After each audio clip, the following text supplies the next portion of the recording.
Hi, my name is Sophie Lowe, and I will be talking about the MTR system in Hong Kong and Japan with a marketing perspective.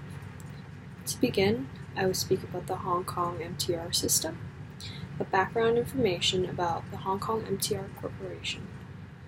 It has been operating in a number of industries, including railway construction and maintenance industry in Hong Kong since 1975. Not only has it involved in the railway industry, but they are also involved in property development, rental, and management industries in Hong Kong, Beijing, and Shenzhen. Despite the government being a major shareholder, MTR receives no subsidies from the government and are taxed normal Hong Kong rates while being one of the only public transport companies in the world to make profit. The government plays a role in selling land to the MTR, though, which they then have to develop into a functioning transit line. The government strives to expand rail network to accommodate the needs of the Hong Kong's growing city. Some features of the MTR in Hong Kong are same platform transfers. This is convenient for people who want to transfer to different lines, and it's quick. They're very punctual, 2 to 3 minutes for train arrivals, almost never late. Color-coded MTR stations. There's a whole background on why each station has different colors. And then there's multi-purpose octopus cards, which you can use at convenience stores as well. It's handicap accessible, and their railroad and property strategy is very advantageous because it's accessible and convenient for people to get around, from houses to subways. It also connects into malls, so this is very accessible for anyone who's trying to go from one place to the subway. Now, about the environment of Hong Kong and their situational analysis. The MTR Corporation is considered to be in a monopolistic market, given that they are the only railway system in Hong Kong. MTR Corp uses a railroad and property strategy, which I mentioned previously, and this makes them a really profitable company. They use a model that is very hard to replicate elsewhere, given that Hong Kong has one of the most densest urban populations. The car ownership is discouraged by the government, and there's about 5.6 million passengers carried by the MTR trains every day. The MTR has even obtained contracts to operate rapid transit systems in London, Stockholm, Beijing, Hangzhou, Macau, Shenzhen, Melbourne, and Sydney. This just shows that Hong Kong has one of the world's leading railroad systems. Challenge they face, however, is that the Hong Kong MTR is praised abroad for efficiency, but it is criticized harshly at home, here in Hong Kong, by their own people. The local commuters claim that operator puts profits before affordable service. The problem is the issue of social fairness. Not being able to uphold their social responsibility has disappointed Hong Kong residents. The public utility is diverting too much of its attention from its domestic service to overseas expansions. This is causing rising fares and more frequent delays, and it is upsetting to the locals. The MTR Corp is struggling to balance its roles as an affordable railway service and a profitable, profit-chasing listed company. After doing some research online, it's very hard to find any challenges for the Hong Kong railroad system, and this was the only one that the locals are criticizing the MTR Corp. Now, onto marketing. The way MTR Corp prices their tickets is determined by distance. They have single journey tickets, same day return tickets, round trip tickets, and the Octopus card, the 4 types of tickets that you can purchase.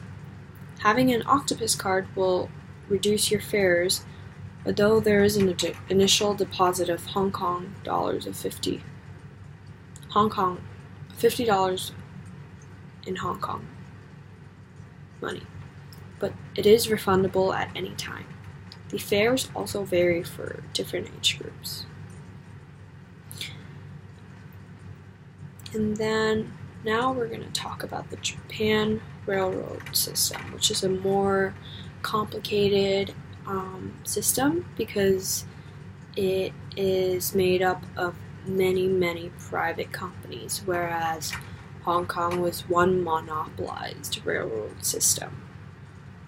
So railroad transportation services are provided by more than 100 private companies, which includes Japanese National Railways. It is broken into 6 regional rail companies and 1 freight company. It was privatized in 1987.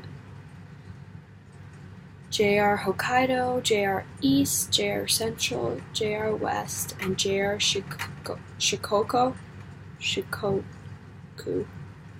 makes up the 6 regional rail companies, with JR East being the largest of the 7 Japanese railway companies.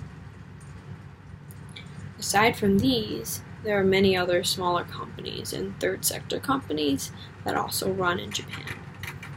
However, JR is the most well-known company and most used. Some background information. Rail privatization in Japan is profitable and efficient unlike anywhere else. Why is that? Well, Japan National Railways privatized in 1987 and it broke into 6 regional rail companies and 1 freight company. Privatization allowed the JRs to operate commercial and real estate businesses, very much like Hong Kong. Non-transportation revenues make up roughly a third of JR East's revenues. JR East operates shopping centers, restaurants, and hotels. In comparison, other large rail providers in the US and the UK and so forth manage large real estate portfolios, but for the most part they do not directly operate business in the buildings they own. JRs have profitable Shinkansen, which are bullet trains, and express trains that subsidize other smaller, unprofitable lines. Improvements in efficiency in terms of operation, punctuality, scheduling, and short turnarounds, maintenance track signaling, and etc. leads to lower capital expenditure needs. Efficiency also incentivizes greater passenger use. This has helped the profitable JRs, and this makes them rely on little to no subsidies from the central government. Rather than privatizing by splitting up track and train operators, Japan's National Rail Company is split up by geographic areas and not by functionality. Rail operators being able to expand into other lines of businesses help them shoulder the cost to upkeep and improve rail services. Moving on, some features that I have recognized and noticed from my month-long stay in Japan are their timely trains and punctuality, very much like Hong Kong's. If there's a delay, details are all announced and posted on screens in the trains. In the more modern trains, they have computer-run systems inside the trains that will show details of the next stop, updates, news, advertisement, etc. There's also rack usage that the people of Japan make to use very much. They are right above the seats, and people place backpacks, belongings, and other stuff there when they're using the trains. There's station chimes, which are signals when there are incoming trains. Many stations have their own unique station chime. However, many have generic chimes like bird chirping and such as. There's also a multi-purpose train card like the Octopus card, and it can be used at vending machines or convenience stores. There's also ticket machine helpers who are always present to assist anyone who needs help with recharging their card if there's not enough, or purchasing a card or purchasing a ticket. And there's open ticket barriers. These are gates that are already opened to make movement fast and smooth. Now, to talk about the challenges Japan has, rail privatization did have costed Japan. The government took on trillions in long-term Japan National Railway debt, putting a 14 trillion burden on taxpayers. It also cost tens of thousands of jobs. JR Hokkaido is one example of an unprofitable operator. JR Hokkaido challenges are both geographic and demographic. 1/8 of the firm's stations have one passenger or less a day in 2016. There have been plenty of safety scandals in the recent years as well. Approximately 1,200 kilometers of track belong to the lines of JR Hokkaido, and about 1/2 of all the lines are unprofitable. This is most likely due to the geographic regions where people travel to less. If operations of trains in that region is halted, residents will inevitably lose access to rail service and be caught in the middle. Now, to talk about their macro environment and situational analysis, JR companies have had to become extremely efficient on their most profitable lines, like Shinkansen. This is due to competition with air travel. According to JR Central, a Tokyo to Osaka trip is around 2 hours and 22 minutes on the Shinkansen, compared to a 2 hour and 40 minutes air travel, including travel time to the airport. So this means the bullet train is shorter travel time compared to the air travel. They have to maintain efficiency in order to continue being profitable against the airlines. The country's flagship high-speed line Tokaido Shinkansen has operated for almost half a century without a single derailment or collision. In 2007, its average departure delay was a mere 18 seconds. For their pricing, ticket prices depends on travel distance between departure and destination stations as well. A recharge is needed to exit if a passenger gets off after their original destination. This is across the board for all transportation in Japan. Roughly 20 yen per kilometer for short distances. Roughly under 10 yen per kilometer for long distances is how they charge. Additional fees depend on the type of fare you purchase: express, limited express, for seat reservations, and on forth. All tickets can be purchased at fare machines within each station. They accept debit and credit cards as well, making it easy for tourists to purchase tickets.